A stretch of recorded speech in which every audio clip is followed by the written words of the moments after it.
Hi everybody, welcome back to Brelsford Family Homestead. I'm Darcy and today we are back in the kitchen and I'm going to share my new toy with you. I guess I'm at that stage of life where certain things are considered toys to me and that is this steam canner. I'm really excited about it. This is a gift from my in-laws for Mother's Day and it's exactly what I wanted. This has been on my wish list for quite some time. I'm guessing that some of you are like me and have Amazon wish lists that are really long.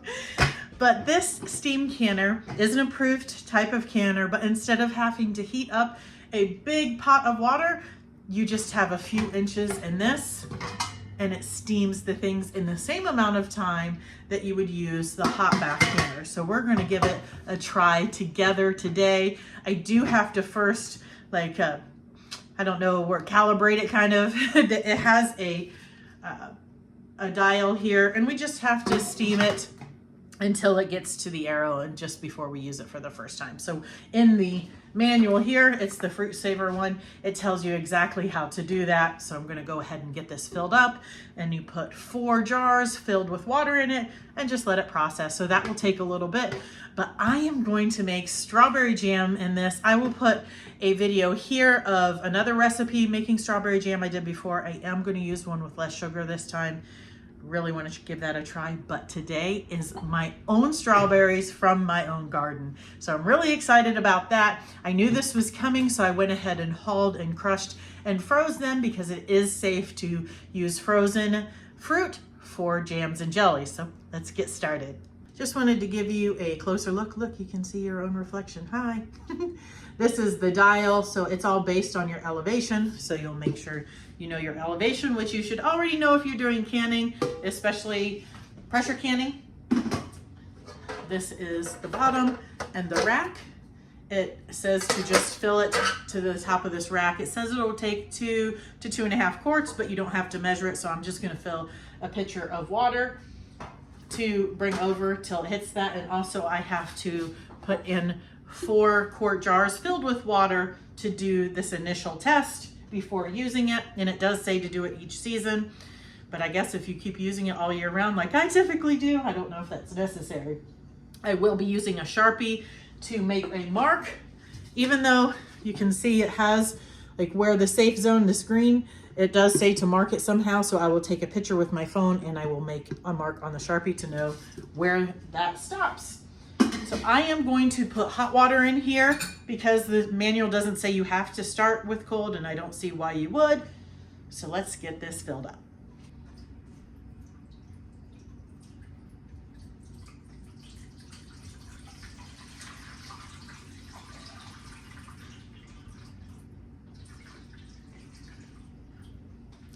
I don't know if you can tell from there, but it's just at the top of that rack.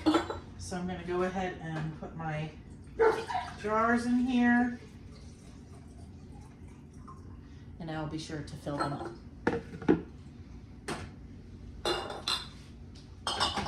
Before we finish that, I want to do a little test. This is supposed to hold 7 quarts. I forget how many pints I'll have to read, and then of course it'll hold the half pints for jelly. But I heard somewhere or saw in a video that it won't hold 7 wide mouth quarts very well because the lid won't go. I want to see if that's true because nobody wants to find that out in the middle of canning. Now, I'm not canning anything in quarts today, but since we got this, let's test it.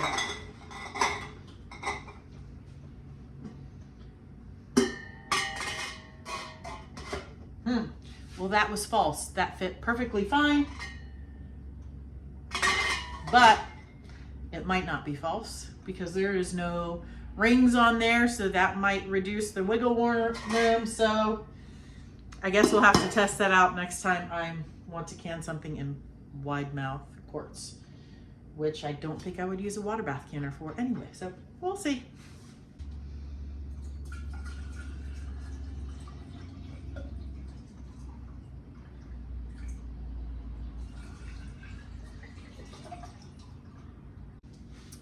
I think that in my mind, it makes sense that you should use warm water because you're not raw packing things, putting them in here cold for water bath or steam canning.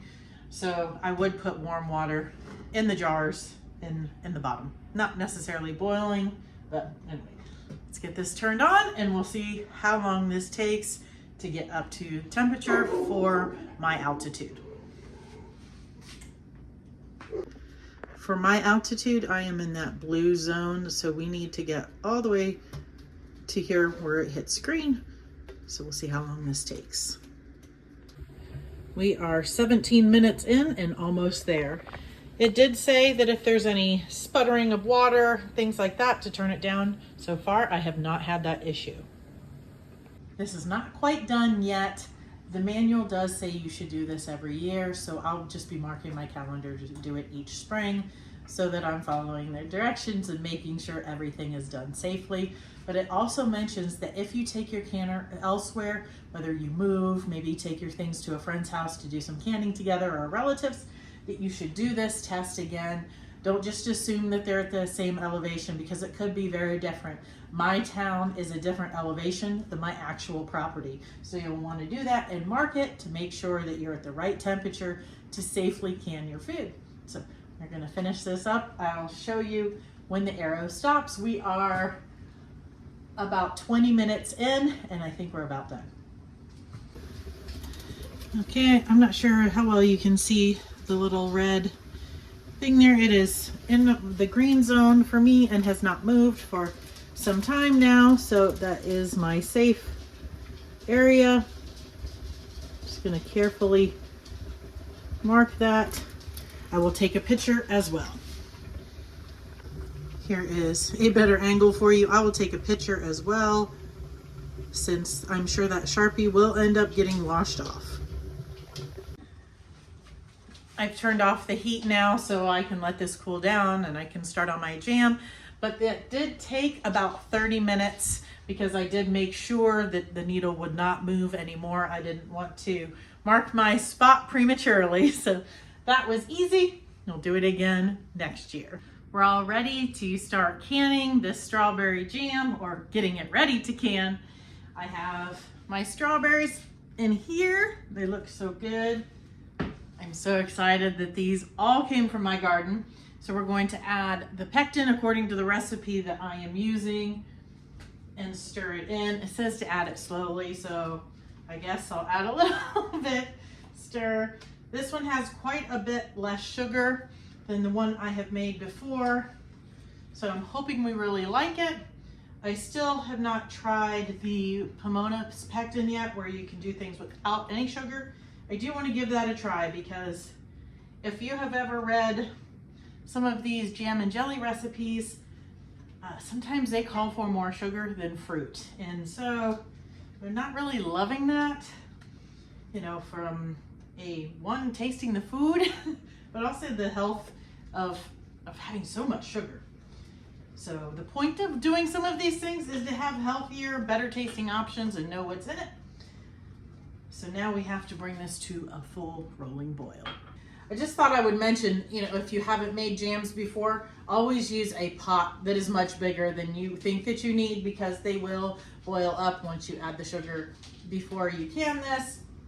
And also the manual does say for when canning, not just that test that we did, that you do need to start with hot water. So it said for raw pack foods, I think it was 140. For hot pack, it's 180. So I have one of these. I think it's linked in my description below for Amazon. It's an instant read thermometer. I use this for all kinds of things, so that'll be easy enough to test the temperature when we're ready to go. All right, I've got that back burner on with some heat just to keep the water warm back there. It's not quite 180, but we'll flip it up and it'll be fine. My jars are in here with the trivet just to keep them warm. And it's almost time to put the sugar in.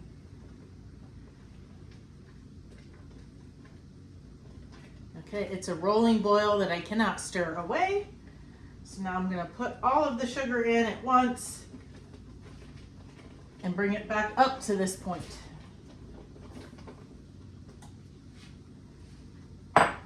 It'll take a short time to get this back up to that rolling boil. and then we have to leave it for 1 minute, and then we'll start jarring it up. You do want to be real careful with this. I have burnt myself real good, like lifting up the spoon and it dripped down my wrist. I thought I was going to have a scar. It stayed for a long time. I'll bring you back when I'm jarring this up. Something you may be wondering is, why do I have this boiling water kind of a hot bath canner there keeping my jars warm if I'm going to use a steam canner? Well, because we're testing it out. And there's other ways to keep your jars warm. I just hadn't done any of that, like leaving them in the dishwasher, you know, after washing. But I had all the hot water in those jars from doing the test on that, so that's what I used, so that's why. We're getting close. I've got the burner on, heating up that water. I should test it to see like what it would take to use my hot water kettle, if it's enough, but we'll see. This is my first time using this steam canner, so we'll see what tips and tricks I can figure out as we go. I need to fill these jars with 1/4 inch headspace. Maybe you want to see how I'm doing this. Hold on, let me get this one filled and I'll bring you down for the other one. It is normal when your jelly is done, it's sealed and you're ready to put it away to look like the fruit has floated up. Totally normal, and that's okay. Whenever you go to open it, you just stir it up and you'll have fruit throughout. I am at a 1/4 inch headspace, but I need to debubble, so I may need to add a little bit more. We'll see. Max is walking around down there if you hear all that clickety clacking. All right, I need to add just a teensy bit more.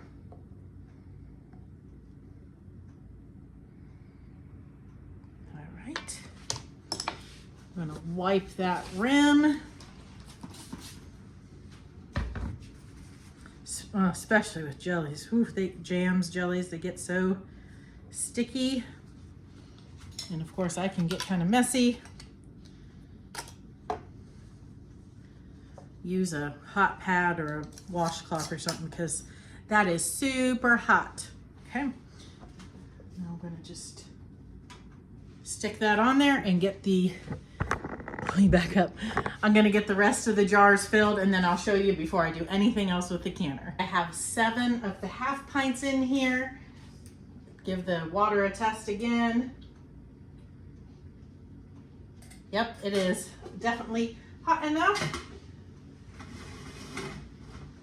I'm gonna crank this all the way up and wait for it to hit that spot that we marked on the canner, and this processes for 10 minutes, and then we carefully take the lid off, let it sit for 5 before we take them out, and then we just wait for tomorrow before we wash them off and store them. So let's give the little bit that's left that didn't fit in the jar, since I haven't made this particular one before, let's give it a taste.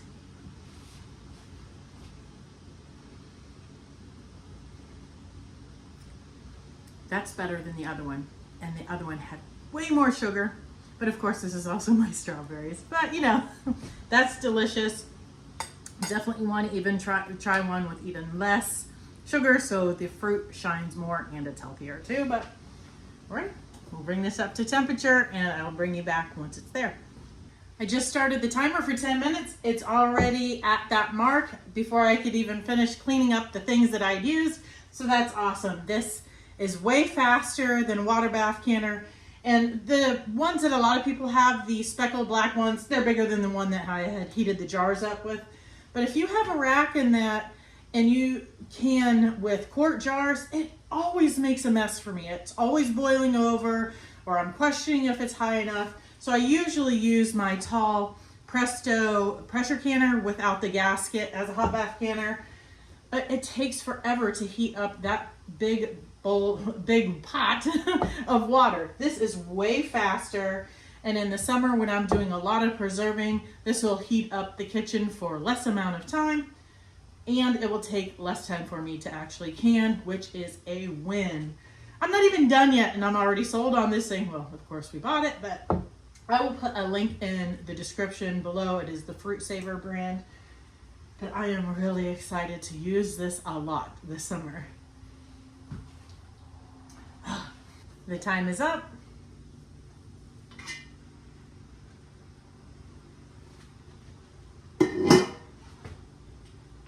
Now we'll let that sit there for 5 minutes before we take them out. They've already been pinging and ponging, whatever sounds they make. We'll get these off of here. The camera doesn't seem to be doing it justice. The color is really, really beautiful. I'm just gonna remove all of these onto a rack, and I'll let them sit there for 12 to 24 hours. I'll remove the rings, check the seal, wash them off and label them. I'm so excited to have this. We really love strawberry jam, and I have some loved ones who it's also their jam of choice. And because I grew these strawberries, it makes it even better. Now, because I know some of you may ask, I don't know all the varieties of strawberries they have. I have something, I think it's called Honey-O and Jewel, and then I have a few that a friend gave me, and I'm unsure of the variety. Those were a few in my green stock. The others are kind of mixed between Honey-O and Jewel. I have a green stock full of strawberries, 2 of like the galvanized goat troughs full of strawberries, a mineral tub that I cut in half, plus 2 kiddie pools. So, and I would love to have even more. We love to eat strawberries. Anyway, I am so glad you came along to test out this steam canner. I love it. This is the first time, but I can already tell I'm gonna really like this and get a lot of use out of it. I will put the link below if you'd like one. And I did check about replacement parts. I'm sure you could get them on Amazon, but the website for this canner has all the replacement parts. So like if you dropped it and you broke this or something, that gauge is only like $7 or $8 on their website. So affordable and easy to get them. So that is awesome. I appreciate you watching. Until next time, God bless.